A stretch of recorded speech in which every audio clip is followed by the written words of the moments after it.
Alright guys, this is Tony with Southern Style.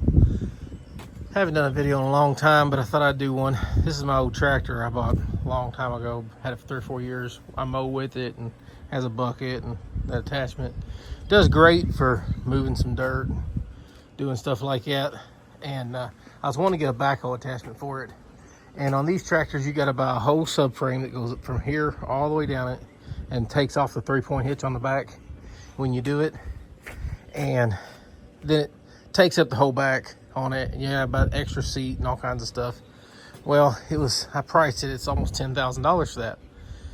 And now they've got you where you can buy these little mini excavators, these little Chinese mini excavators, for about the same price. So I went and I bought me this. So I thought, well, let's give it a shot, right? It's a different piece of equipment. It costs the same as that backhoe attachment. It's gonna be more versatile because I can use that little tractor to move dirt. So just want to give you all kind of a rundown on it. It's not real huge. I think it says on the paperwork it weighs like 1,600 pounds.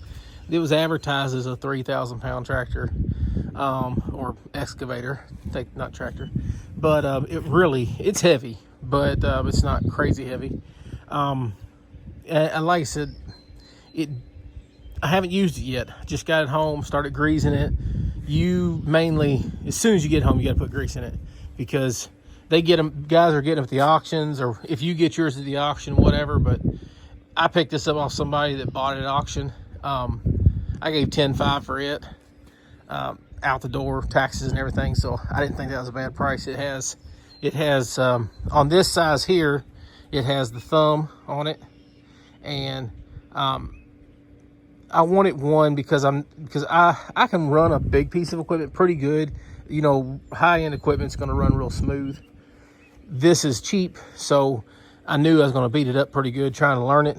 But I wanted all my pistons, my cylinders, on the top because I was afraid I would just beat them up if they was on the bottom. And I wanted that swing boom on here. And I'll show you what I mean by that. It has that piston right there, and you can make that boom turn this way or this way with that cab sitting there, kind of like a backhoe does. I wanted that swing on it because I'm wanting to put some drain line in for gutters and stuff around my house and things like that. And I want to be able to get right up next to the foundation. And I don't know how well I'll do with that because, like I said, this is a cheaper machine, and the cheaper they are, the more they tend to be jerky, you know. It doesn't seem to be sloppy or anything, which it is brand new. It shouldn't be. And what I mean by that, it doesn't seem like you start moving and things just clink, clink, clink, clink. It don't do that. And it isn't real. I mean, the controls seem all right. I didn't really dig anything. I just spun it around in circles. Almost took the track off yesterday, right out of the gate. I just bought it up, picked it up yesterday, brought it home. And today I started greasing it. There is almost zero grease in these things.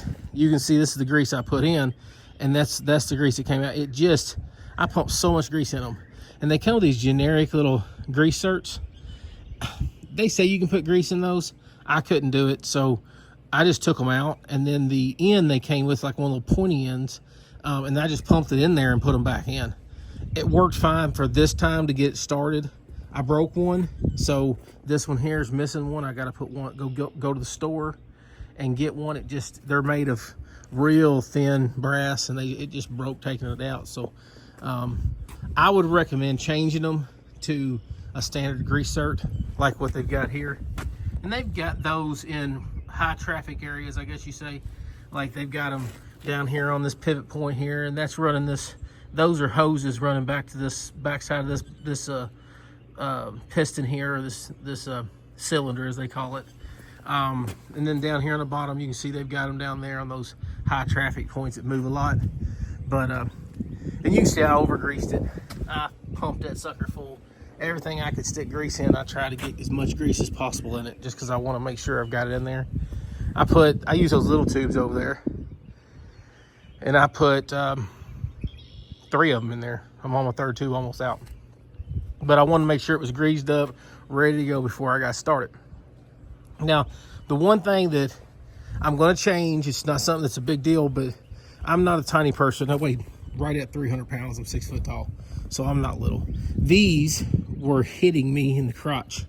You see how far they come back? So you just take these pedals off down here, take them off, set them aside. Then these will spin out this way, and then you just, you know, reverse these handle grips. They just untighten and reverse, and that'll put them out here.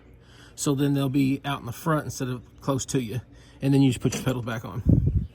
I'm going to do that, and while I'm in there doing that, I'm going to take off that bottom plate, check everything, and I'm going to take a few minutes to mark all these.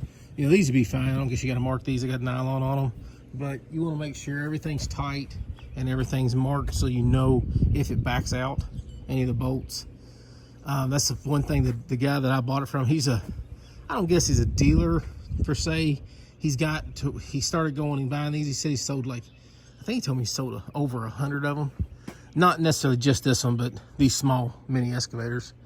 And so he said he sold like over 100, and he said he hadn't had much problems out of them.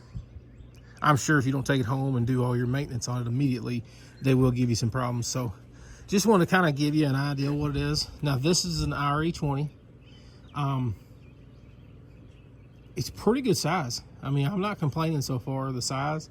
For what I paid for it, $10,500 out the door. It's a pretty good size machine. It's got the little 3-cylinder, I think it's a D722 3-cylinder Kubota diesel, which is, I think, 11 horsepower. Which is not super horsepower, you know, a lot of horsepower. I think that tractor over there has got, like, I think it's 26 horsepower, so it's twice the size of the motor in it. But, you know, I mean, I'm not upset about it. Now, everybody complains about the paint on them, and I can see what they're saying. They're very, very thin paint. I mean, it doesn't take nothing to scratch them. I mean, it's just right out the gate. I've had it one day, you know, and it's just pretty thin. Everything's thin paint, but it'll work. It'll do what I want to do. Like I said, I just want to give everybody a kind of an idea of what I'm doing here. I'm going to run it and this Sunday and dig some ditches. So I'll maybe do a little video of how it runs and how things are set up. Thank you for watching.